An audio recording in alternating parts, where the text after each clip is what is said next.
किसान साथियों राम राम। आशा और उम्मीद करता हूं कि आप सब ठीक ठाक होंगे। साथियों, आज हम चर्चा करने जा रहे हैं ईरान की ओर से आ रहे हार्मोन्स के रास्ते पर, क्योंकि काफ़ी किसानों के ये प्रश्न आ रहे हैं कि हार्मोन्स का रास्ता कब खुलने जा रहा है। साथियों, और किसानों के ये प्रश्न जायज़ भी हैं, क्योंकि इस रास्ते से अरब कंट्री के अंदर जो भी हमारा सामान जाता है, निर्यात होता है, आयात होता है, उस पर बहुत बड़ा प्रभाव पड़ता है।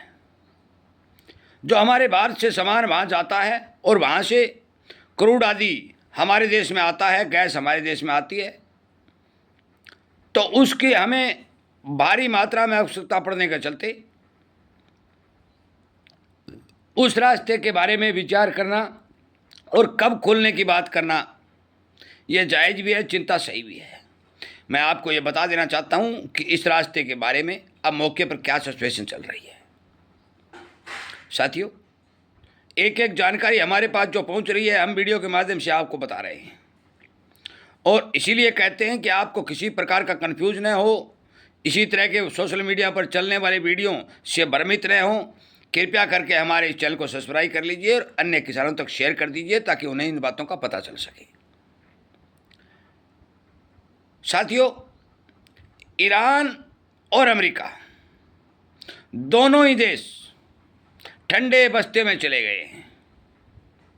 अमेरिका में चुनाव के चलते ट्रंप भी कभी हम जीत गए, हम ये हो गया, हम ये हो गया, वो भी कूटनीति के चलते इस रास्ते को खुलवाना चाहते हैं। और ईरान भी अब रूस के राष्ट्रपति के पास जाकर के कूटनीति का सहारा ले रहा है, और ईरान चाहता है कि इस रास्ते के ऊपर टोल वसूली की जाए,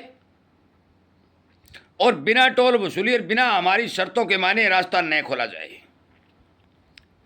परंतु अमेरिका ये चाहता है कि जितने भी खाड़ी के देश हैं, चाहे वो नाटो के देश हैं, ये साथ दें, और हम अकेले तौर पर न होकर सब मिल करके ये रास्ता ज़बरदस्ती खुलवाने का प्रयास करें। भारी भरकम नुकसान होने के चलते इस रास्ते को खुलवाने की पूरी दुनिया की कोशिश नाकाम होती जा रही है, और जो बातचीत है वो बिल्कुल ठंडे बस्ते में चली गई है। अब कब खुलेगा, जहाँ तक हमारी जानकारी है, हमें जो समाचार मिल रहे हैं कि रास्ता लंबे समय तक बंद रहने के आसार हैं। इस रास्ते के बंद होने से प्रभाव क्या पड़ने जा रहे हैं, मैं आपकी बात जानकारी के लिए बता दूं। सबसे बड़ा प्रभाव क्रूड ऑयल और गैस के भाव में दिखाई देगा, क्योंकि इनके भाव घटने के कोई चांस नहीं है, और ये लंबे समय तक घटने के चांस नहीं है।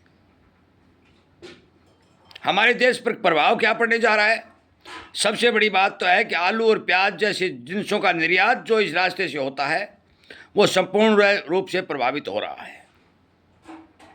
क्रूड ऑयल की कीमतें बढ़ने के कारण हमारे देश में पहुंचने वाला हर सामान महंगा पहुंच रहा है, आयात महंगा होता जा रहा है। ये बात मैंने बहुत पहले कही थी कि ये रास्ता मान लो, चाहे ईरान, इजराइल और अमेरिका का युद्ध मान लो, ये एक यहाँ तक सीमित नहीं रहेगा, ये पूरी दुनिया का आर्थिक विश्व युद्ध बनकर रहेगा। इसका रिजल्ट लगभग 3 वर्ष तक आपकी जेब के ऊपर पड़ेगा। बेतहाशा महंगाई भी बढ़ेगी और सरकारों की चिंता बढ़ेगी। एक बात साथियों ये स्पष्ट हो चुकी है, जब भी रास्ता खुलेगा, ये नोट करने वाली बात है और सोचने वाली बात है। जब भी रास्ता खुलेगा, प्रत्येक देश फर्टिलाइजर, क्रूड और गैस का भंडार भरने का काम करना शुरू कर देगा, क्योंकि संपूर्ण दुनिया के देशों को इस बात का पता चल चुका है कि गैस, तेल और फर्टिलाइजर के बगैर काम नहीं चल सकता। और जब इसका भंडारण और स्टॉक होना शुरू होगा, तो फिर इन तीनों चीज़ों में तेजी का तड़का लगेगा। क्रूड ऑयल का उत्पादन बढ़ाना पड़ेगा, नए कुएं भी खोदने पड़ेंगे, गैस का उत्पादन बढ़ाना पड़ेगा, फर्टिलाइजर का उत्पादन बढ़ाना पड़ेगा। तमाम देशों को सारे के सारे इन फैक्टरों पर विचार करना पड़ेगा, और हर देश अपने देश में पैदा होने वाले जिनसों का उत्पादन बढ़ाएगा। एल नीनो की स्थिति जो दिखाई दे रही है, उससे तो जो प्रभाव पड़ रहा है वो पड़ भी रहा है, परंतु हार्मोन्स के रास्ते कि ब्लॉकेट के कारण पूरी दुनिया की जनता के ऊपर प्रभाव पड़ता हुआ दिखाई देगा। ये धीरे धीरे आपके सामने आ जाएगा। कुछ साथी ये सोच रहे हैं कि किस चीज़ के क्या भाव बनेंगे।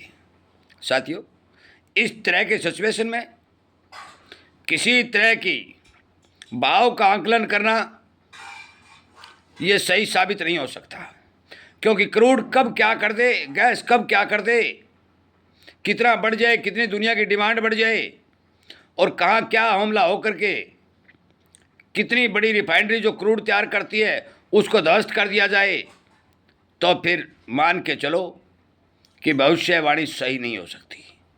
आगे आने वाले समय में क्रूड गैस और फर्टिलाइजर में मंदी नहीं आएगी, निर्यात और आयात बाधित रहेगा, दुनिया की डिमांड चौतरफा से निकलती रहेगी, अन्न का उत्पादन कम देखा जाएगा और 2026 इतिहास के पन्नों में सबसे ऊपर के लाइन में लिखा जाएगा, इतिहास रचेगा।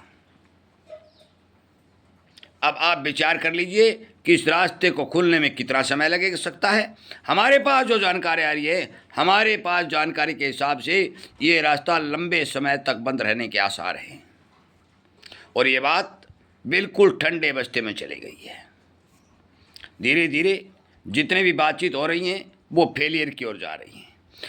ईरान ने जो शर्तें रखी हैं वो शर्तें यदि अमेरिका मानता है तो अमेरिका का कुचुम्बर निकल जाएगा और नहीं मानता है तो हार मानकर घर बैठना पड़ेगा।